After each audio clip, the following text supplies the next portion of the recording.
We remember our father having a phenomenal memory, reliving his experiences, writing about the Holocaust, about his own experiences and my mother's. My mother was very protective of him and of his writing, even though she herself was a Holocaust survivor. She did not speak about her experiences as much, whereas, on the other hand, my father did not stop speaking about his experiences. And I think we sometimes hear of the Holocaust survivor who wants to forget and blot out the memories. My father was the opposite. Perhaps looking back now, it seems to me that he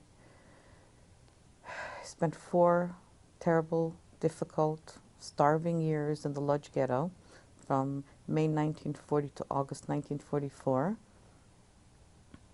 And this affected the rest of his life. I think psychologically, he never really left the ghetto.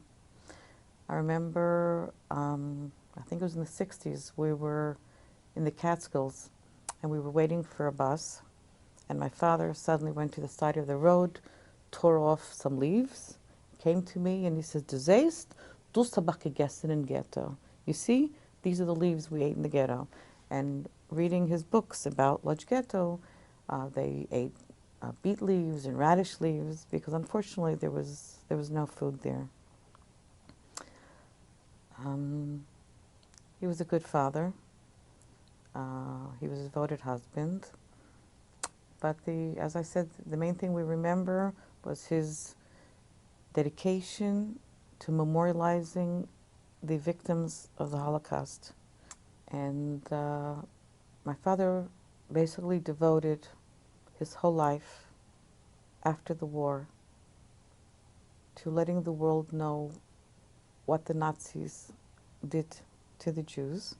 Mein Tate hat damit gesagt, nicht nur die Nazis in seine Mithelfer, weil seine gewähne Sache, was haben mitgeholfen. Und hat geglaubt, zu lieb dem hat Gott ihm gelost überleben der Milchumma, Kedai soll kennen die Zeilen, die Welt, wo es gewähnt, in Kedai es soll wieder nicht sein.